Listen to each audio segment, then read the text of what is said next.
Hello guys, welcome to my channel. आपने Russia और Ukraine के दरमियान जारी जंग के बारे में तो ज़रूर सुना होगा कि दोनों ममालिक के दरमियान पिछले कुछ दिनों से जंग जारी है और कहा जा रहा है कि अगले कुछ अरसे के दरमियान ये जंग शिद्दत इख्तियार कर सकती है। लेकिन यहाँ पर एक क्वेश्चन बहुत ज़रूरी है कि आखिर रशिया ने यूक्रेन पर हमला किया ही क्यों। आखिर वो क्या रीज़न थी जिनकी वजह से आज के दौर में भी रशिया ने किसी दूसरे मुल्क पर हमला किया। इस इशू का आगाज़ होता है 1991 से। 1991 तक यूक्रेन सोवियत यूनियन का हिस्सा था। सोवियत यूनियन चंद ममालिक की एक यूनियन थी जिसमें सब से पावरफुल मुल्क था रशिया।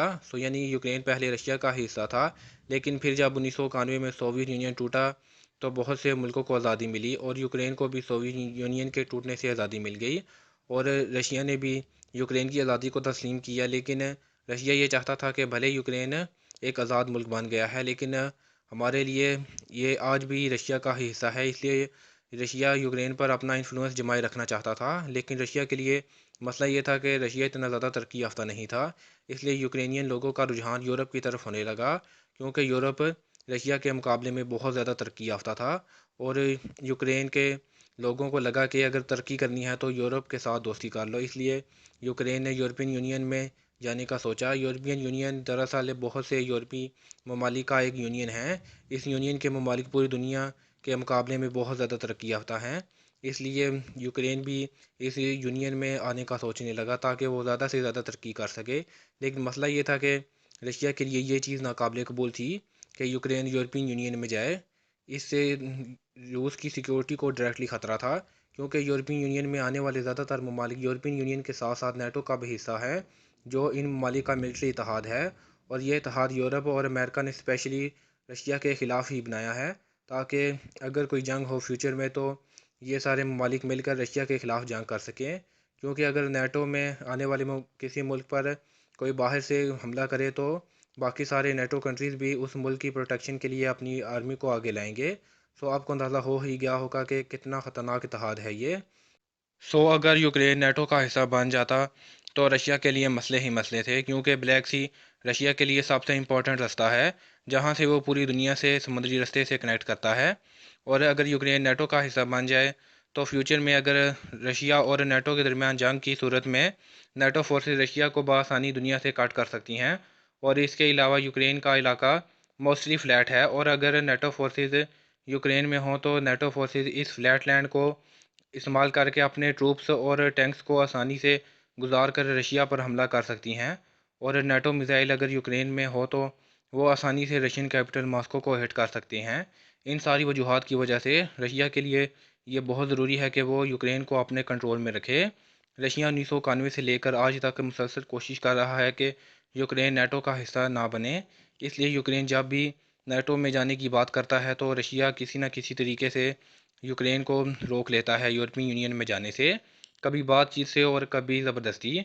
एक ऐसा ही वाक़या हुआ जब यूक्रेन यूरोपियन यूनियन में जाने के बहुत करीब था, लेकिन रशिया ने ज़बरदस्ती रोक लिया यूक्रेन को। हुआ कुछ यूँ कि 2013 में यूक्रेनियन ऑफिशियल्स और यूरोपियन यूनियन के सदर के दरमियान मुलाकात हुई, और यूरोपियन यूनियन के सदर ने कुछ शराइत रख दी कि ये शराइत पूरी करो और यूरोपियन यूनियन का हिस्सा बनो। लेकिन रशिया ने तब के यूक्रेनियन प्रेसिडेंट विक्टर यांकोविच पर प्रेशर डालना शुरू किया, और इस प्रेशर में आकर यूक्रेनियन प्रेसिडेंट भी रूस के आगे झुक गया और यूरोपियन यूनियन में जाने से इनकार कर दिया।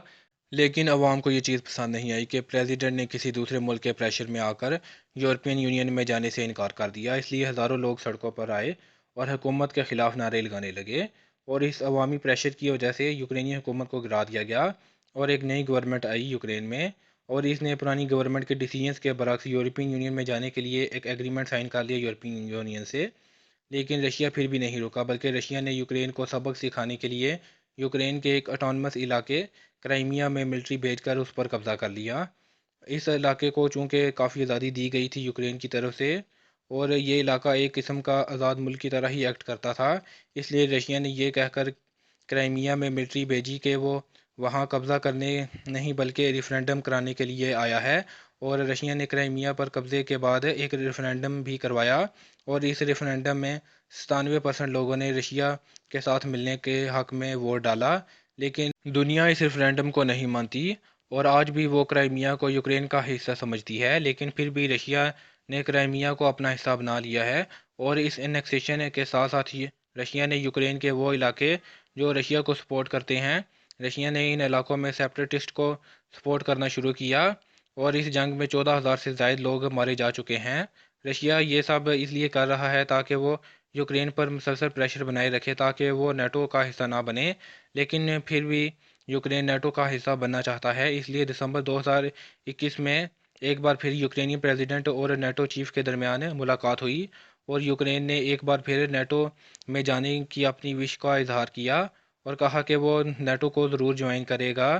اس ملاقات سے ایک بار پھر رشیا پریشان ہوا، اور پیوٹن نے American president Biden, British prime minister Boris Johnson اور فرینچ پرائم منسٹر سے بات کی کہ رشیا کو کوئی گارنٹی دے دو کہ یوکرین نیٹو کا حصہ نہیں بنے گا، لیکن نیٹو نے یہ کہہ کر رشیا کو انکار کر دیا کہ یوکرین ایک آزاد ملک ہے، اس لیے وہ اپنے فیصلے خود کر سکتا ہے۔ اس لیے رشیا نے یہ دیکھتے ہوئے کہ آج نہیں تو کل یوکرین نیٹو کا حصہ بن جائے گا، اس لیے اگر یوکرین کو روکنا ہے تو اس کا ایک ہی حل ہے کہ یوکرین پر حملہ کر دو۔ اس لیے 24 فروری کو رشیا نے یوکرین پر حملہ کر دیا، اور رشین ٹینک اور فوجی گھس گئے یوکرین میں، اور یوکرین اور رشیا کے درمیان جنگ کا آغاز ہوا۔ یہ تھی ریزنز جن کی وجہ سے رشیا نے یوکرین پر حملہ کیا۔ تو ہم آگے آنے والی ویڈیوز میں اس ایشو پر بات کرتے رہیں گے۔ اگر آپ کو یہ ویڈیو اچھی لگی تو اس چینل کو سبسکرائب کر دیں اور بیل کے آئیکن پر کلک کر دیں تاکہ آپ کو آگے آنے والی ویڈیوز کے نوٹیفیکیشن جلدی سے ملتے رہیں۔ ملتے ہیں اگلی ویڈیو میں۔ Thanks for watching.